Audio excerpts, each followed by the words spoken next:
Wabarakatuh. Kita lanjut di materi berikutnya tentang masih di pertemuan pertama. Kita akan mempelajari tentang dasar-dasar yang diperlukan untuk mempelajari machine learning. Jadi pondasinya sebenarnya hanya satu aja,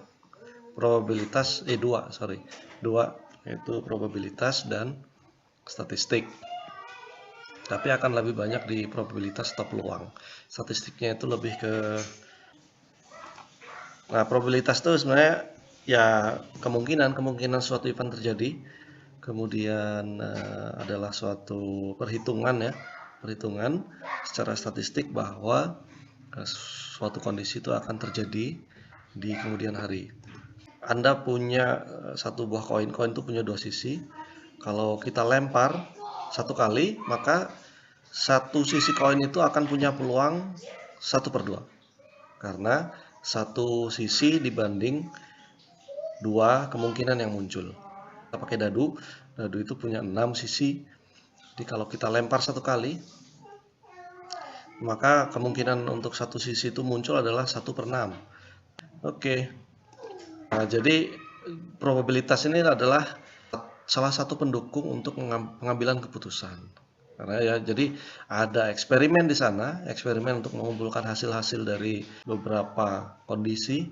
Kemudian dari sana ada satu ketidakpastian. Contoh yang koin toss tadi itu kan. Jadi dua koin kalau dilempar satu kali, kita tidak tahu kok sisi mana yang akan muncul. Di situ ada ketidakpastian. Nah, oleh karena itu dengan banyaknya eksperimen yang dilakukan, maka nanti uncertainty itu akan semakin semakin menurun harusnya. Gitu ya. Jadi secara umum seperti itu untuk yang konsep dari probabilitas. Probabilitas ada beberapa istilah yang sering digunakan, ada dua ya. Dalam bahasa Inggrisnya itu ada probability atau chance. Probabilitas atau peluang. Nah, secara terminologi sama, tapi nominal yang digunakan untuk probability atau probabilitas itu range nilainya adalah 0 sampai 1, sedangkan untuk chance nilainya adalah 0 sampai 100%. Jadi jangan terbalik. Kalau ada yang bertanya, berapa probabilitas atau probabilitas dari satu sisi koin itu muncul dalam satu kali percobaan dilempar, maka jawabannya adalah harusnya ya 1/2 atau 0,5 kalau probabilitas. Tapi kalau pertanyaannya chance berapa peluangnya, ya harus dalam nilai persentase. Jangan terbalik. Jadi seperti ini contohnya ya. Kemudian yang tidak kalah penting dari probabilitas ini adalah sekumpulan data yang kita miliki.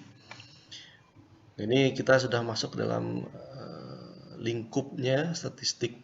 Nah, jadi keseluruhan data itu kita sebut sebagai populasi.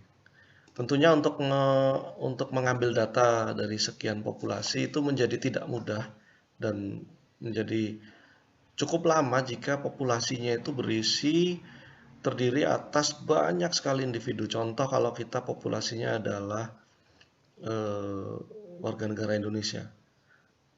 Kalau ingin sensus satu persatu ya butuh waktu yang lama dan butuh waktu karena jumlah orang yang ada di sensus adalah sekitar hampir 300 jutaan ya, penduduk.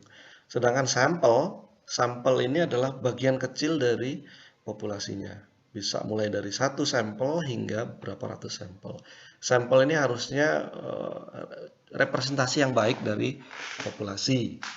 Ini contoh sampel ini kalau kita melihat kasus ini penghitungan suara. Nah, ada penghitungan suara cepat, ada penghitungan suara yang real time. Kalau yang penghitungan suara cepat itu berdasarkan sampel saja. Jadi nggak semuanya yang diambil. Hanya misalnya dari satu TPU orang yang memilih di sana ada 100, maka sampelnya bisa jadi hanya 30 atau 40 orang aja yang disampel, ditanya kamu pendapatnya setelah memberikan suara. Kalau populasi berarti kalau di sana dalam TPU itu ada 100 orang ya 100-100-nya itu ditanya semuanya.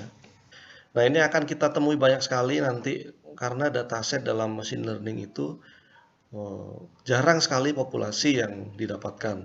Kebanyakan adalah samples. Ya, untuk sampel, nah kenapa kita membutuhkan sampel? Kenapa tidak populasi aja? Nah, karena mengumpulkan data dari sejumlah populasi yang banyak individunya tidak mudah. Informasinya sangat banyak dan masing-masing proses pengumpulan datanya itu juga harus ada aturan tertentu, dan karakteristik dari populasi juga sangat mempengaruhi ketika pengambilan informasinya. Sehingga dengan teknik sampling akan memudahkan kita mendapatkan gambaran secara singkat representasi dari populasinya tanpa harus mengambil keseluruhan data. Berikut adalah metode sampling ya. Jadi metodenya ada macam-macam, tapi secara umum ada metode random sampling. Jadi cara mengambil samplingnya itu acak, tidak ada aturan tertentu. Ada yang stratified sampling. Kalau stratified berarti harus dibikin semacam kasta.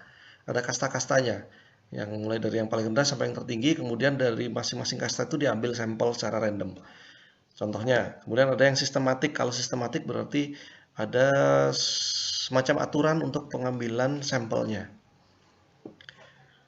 Nah, berikutnya, sampel yang baik itu harus punya jumlah sampelnya itu menurut Slovin adalah menggunakan rumus ini, atau gambarannya adalah sepertiga, minimal sepertiga dari jumlah populasinya.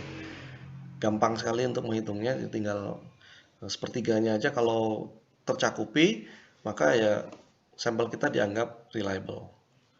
Tentunya ada faktor lain sebenarnya, tapi minimum dari jumlah sampel yang kita dapatkan itu sudah salah satu faktor untuk menentukan bahwa sampel yang kita dapat itu reliable atau enggak.